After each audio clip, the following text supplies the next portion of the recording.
Olá, você está no canal do Ministério Sementes de Amor no YouTube, eu sou Maurício e hoje nós vamos fazer o resumo do estudo do livro O Evangelho para a Vida Real, de Jerry Bridges, os capítulos 13 e 14. O capítulo 13 é Garantia Segura e o capítulo 14 é Seremos Semelhantes a Ele. Né? Oremos então. Senhor, Pai, obrigado, meu Deus, pela oportunidade de estarmos aqui, estudando, nos aprofundando no ensinamento da Tua Palavra, Pai, a Tua revelação para nós.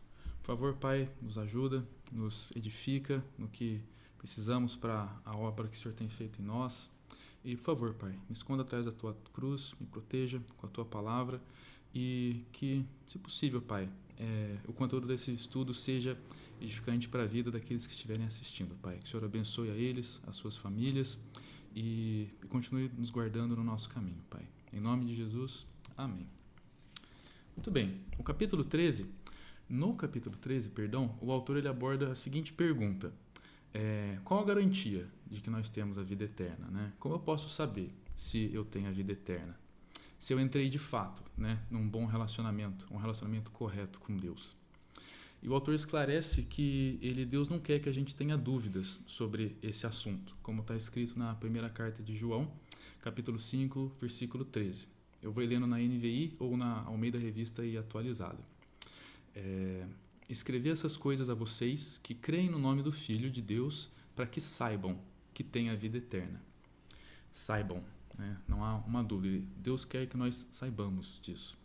E o autor explica que a Escritura nos mostra 3 meios com os quais nós podemos ver que Deus nos assegura que nós temos a vida eterna.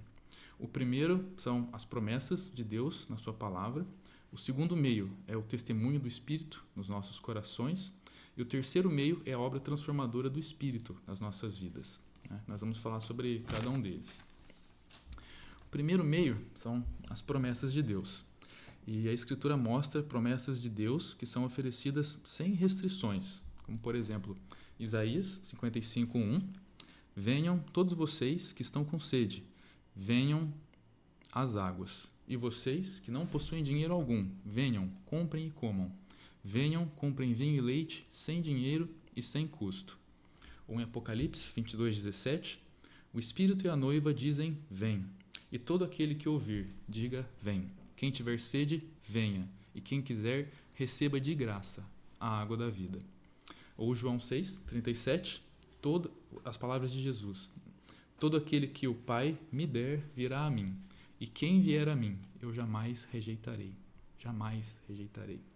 Também Romanos 10:13, uma citação de Joel 2:32. Todo aquele que invocar o nome do Senhor será salvo. Bom, você já respondeu a esses convites, essas promessas? Por exemplo, de Isaías 55:1 e Apocalipse 22:17? As expressões, aquele que tem sede, aquele que não tem dinheiro, são metáforas para uma pessoa que percebe a sua necessidade de um Salvador. É uma pessoa que renuncia qualquer confiança nas suas boas obras, que não tem dinheiro espiritual para comprar a vida eterna. É uma pessoa com sede de um relacionamento com Deus. E Deus prometeu que essa pessoa beberá livremente do dom da água da vida. E também, a promessa de Romanos 10:13. Você já invocou o nome do Senhor? Você já reconheceu o seu próprio pecado? Chamou Jesus para ser o seu Salvador? E também, se nós olharmos para João 6:37, se você realmente veio a Jesus, de verdade, pedindo a Ele para ser o seu Salvador, Ele não lançará você fora. Que bênção, não é? Então, se você está em dúvida, se você tem fé ou não, primeiro veja se você acredita nas promessas de Deus. Caso sim, Deus já lhe deu o dom da fé. E a garantia da vida eterna começa com crer nas promessas de Deus. Uma outra dúvida, além de se você tem fé ou não, uma outra dúvida comum é se somos mesmo cristãos. Quando nós percebemos o pecado no nosso coração, nas nossas vidas, ou nós somos acusados do nosso pecado por Satanás para nos desestabilizar, essa dúvida é um pouco comum. E há um exemplo dessa situação na Bíblia, em Zacarias 3, de 1 a 4, quando o sumo sacerdote Josué está diante do anjo do Senhor e Satanás o acusa dos seus pecados, né? Mas Deus repreende Satanás e troca as roupas sujas de Josué, que é um símbolo do seu pecado, por roupas limpas e finas, que nesse caso está simbolizando o manto da justiça de Cristo. E Paulo nos lembra, em Romanos 8, 33, quem fará alguma acusação contra os escolhidos de Deus? É Deus quem os justifica. E isso, amigos, não é ignorar nem minimizar a seriedade do nosso pecado, mas nós devemos olhar para a cruz de Cristo, que levou nossos pecados sobre o seu corpo com toda a sua severidade. Como está em Romanos 8:1, portanto, agora já não há condenação para os que estão em Cristo Jesus. Bom, esse foi o primeiro meio das promessas de Deus. O segundo meio que Deus nos assegura que temos a vida eterna é o testemunho do Espírito. As promessas são o principal meio, mas não são o único. Porque Deus, ele conhece as nossas fraquezas e as nossas tendências de, às vezes, duvidar se essas promessas são verdadeiras ou não para nós. É possível que nós acreditemos, creiamos nas promessas de Deus, mas tenhamos dúvidas se elas se aplicam a nós, pela nossa fraqueza, pelo nosso pecado, quem nós somos. Por isso, Deus nos deu um segundo forte meio de garantia. É o testemunho do Espírito em nós. Como está em Romanos 8,16, o próprio Espírito testemunha ao nosso espírito que somos filhos de Deus. E o autor, Jerry Bridges, esclarece que o modo como o Espírito Santo interage com o nosso espírito é misterioso. Isso está além da nossa capacidade de investigação e isso é altamente pessoal, de acordo com o nosso temperamento, as circunstâncias que nós vivemos, mas temos alguns exemplos. Para alguns é uma profunda garantia de que seus pecados foram perdoados, de que a pessoa foi purificada e tem uma vida nova em Cristo. Para outros, normalmente aqueles que vêm de um contexto mais religioso, é uma sensação de alívio por não precisar mais tentar obter o favor de Deus através das boas obras. Outras pessoas ainda têm uma sensação tranquila de paz e são exemplos. Pode ser diferente para mim e diferente para você. Mas em todos os casos, porém, é importante lembrar, esse testemunho do Espírito, no nosso espírito, é produzido pela aplicação do Evangelho, pelo Espírito de Deus nas nossas vidas. Então, vejam, tudo vem pelo Evangelho. E nós precisamos desse testemunho do Espírito não apenas quando nós chegamos a Cristo, mas durante toda a nossa vida cristã, especialmente nos momentos de tentação e de fracasso.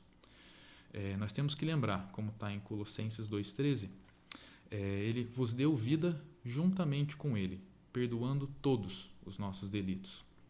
E nós prosseguimos, não porque somos bons o suficiente, mas porque os nossos pecados foram perdoados. Esse foi o segundo meio, o testemunho do Espírito. O terceiro meio, que Deus nos assegura que temos a vida eterna, é a obra do Espírito. Além das promessas de Deus e do testemunho do Espírito, nós temos a obra do Espírito em nós. Nós temos um indicador disso na primeira carta de João, capítulo 2, versículo 29. Se vocês sabem que ele é justo, saibam também que todo aquele que pratica a justiça é nascido dele. E isso não é sobre impecabilidade, sobre sempre fazer o que é certo, mas sim sobre a nossa prática normal, sobre a direção dominante em nossas vidas. Isso é sobre um desejo genuíno, um esforço sincero de obedecer a Deus em tudo que Ele ordena, apesar da nossa natureza pecaminosa. E nós temos um outro indicador da obra do Espírito em nós, que está também na primeira carta de João, capítulo 3, versículo 14. Sabemos que já passamos da morte para a vida, porque amamos nossos irmãos. Você ama outros crentes? Você desfruta da companhia deles? Você quer se reunir com outros crentes para adorar a Deus? Ou você prefere fazer outras coisas? E o amar os irmãos é mais do que a comunhão com eles, de estar junto e desfrutar da presença deles, na adoração também. Mas é como o amor que Paulo descreve em 1 Coríntios 13, de 4 a 7, que tem todo um contexto, são versículos longos, por favor, veja quando você estiver assistindo ou fazendo o estudo, mas a pergunta é se nós estamos sendo pacientes, bondosos, misericordiosos e prontos a perdoar com os nossos irmãos. Isso é bastante difícil, né? Nenhum de nós pode alcançar esse padrão, mas você deseja isso? Se você falha nisso, quando você falha nisso, você sofre, você fica constrangido pelo Espírito sobre como você está tratando os seus irmãos? Se sim, isso é um indicador de que você ama os seus irmãos, o Espírito está trabalhando em você. Então, sempre, quando as dúvidas surgirem, a solução não é se esforçar mais para provar para nós mesmos que nós somos crentes. A solução é sempre fugir para a cruz e para a justiça de Cristo, que essa é a nossa única esperança, como a garantia da nossa salvação. Agora a gente entra no capítulo 14, intitulado Seremos Semelhantes a Ele. E a gente estava falando da primeira carta de João em vários versículos. Ainda na primeira carta, nós vemos que os crentes, né, eles têm um tempo presente glorioso, pois somos filhos de Deus. Mas temos um futuro mais glorioso ainda, pois seremos semelhantes a Ele. Como está na primeira carta de João 3, versículo 2. Amados, agora somos filhos de Deus, e ainda não se manifestou o que havemos de ser, mas sabemos que quando Ele se manifestar, seremos semelhantes a Ele, pois o veremos como Ele é. E também em Romanos 8, 29, pois aqueles que de antemão conheceu, também os predestinou para serem conformes à imagem de seu Filho, a fim de que ele seja o primogênito entre muitos irmãos. Então nós vemos que a semelhança com Cristo é o propósito de Deus para nós e é a nossa esperança. E o autor descreve duas formas de semelhança com Cristo: a semelhança em espírito e a semelhança em corpo. A semelhança a Ele no espírito é um processo que começa na nossa conversão e vai se cumprir quando entrarmos na presença do Senhor, quando morrermos, né, na hora da morte. Paulo chama esse processo de transformação, como na segunda carta aos Coríntios, capítulo 3, versículo 18. E todos nós, que com a face descoberta contemplamos a glória do Senhor, segundo a sua imagem, estamos sendo transformados, com glória cada vez maior, a qual vem do Senhor, que é o Espírito. Portanto, Deus nos predestinou para sermos conformes à imagem e semelhança de seu Filho. E Deus está trabalhando em nós agora, nos transformando por meio do seu Espírito, para que isso aconteça. E enquanto isso, nós ainda lutamos com o pecado que habita em nós. É a batalha da carne e do Espírito, como está em Gálatas 5,17, que você pode verificar também durante o estudo. Os pecados, como por exemplo o orgulho, o egoísmo, a impaciência, um espírito crítico, a língua afiada, falta de amor e muitas outras expressões da nossa natureza pecaminosa. Mas graças a Deus nós seremos libertos dessa batalha um dia, como está em Hebreus 12, 23. Vocês chegaram a Deus, juiz de todos os homens, aos espíritos dos justos aperfeiçoados. E os justos aperfeiçoados, isso é uma referência aos crentes de todos os tempos, cujos espíritos estão com Cristo no céu e que estão aperfeiçoados, desfeitos da sua natureza pecaminosa, estão conformados na imagem de Cristo. E o autor esclarece que isso acontece imediatamente após a morte, como Paulo diz em 2 Coríntios 5,8, preferindo deixar o corpo e habitar com o Senhor, e também em Filipenses 1,23, desejo partir e estar com Cristo, o que é muito melhor. E o autor nos lembra como será especial o nosso retorno ao lar, não por nosso merecimento, claro, mas pela justiça de Cristo, como está no Salmo 116, versículo 15, preciosa é aos olhos do Senhor a morte dos seus santos. Isso é estranho para nós, porque para nós a morte é uma despedida, mas para Deus é um retorno ao lar. Essa é a semelhança em espírito.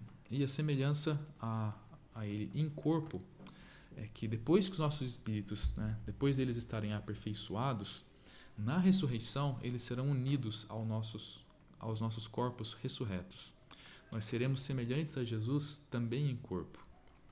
Como está em Filipenses 3, 21, pelo poder que o capacita a colocar todas as coisas debaixo do seu domínio, Ele transformará os nossos corpos humilhados, tornando-os semelhantes a seu corpo glorioso.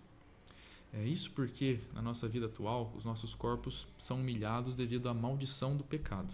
Estão sujeitos ao sofrimento, à enfermidade, deficiências, à decadência, ao envelhecimento e, finalmente, à morte. Mas Paulo nos lembra que, em Romanos 8:23, nós gememos aguardando a redenção do nosso corpo. E no versículo seguinte, Romanos 8:24, que é nessa esperança que nós fomos salvos.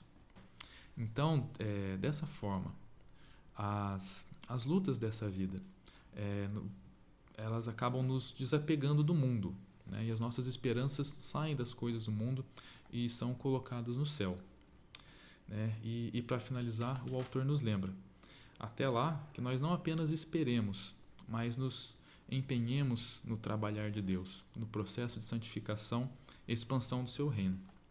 E os próximos os próximos dois capítulos são os últimos capítulos do livro e vão tratar desses assuntos, o processo de santificação e a expansão do reino de Deus.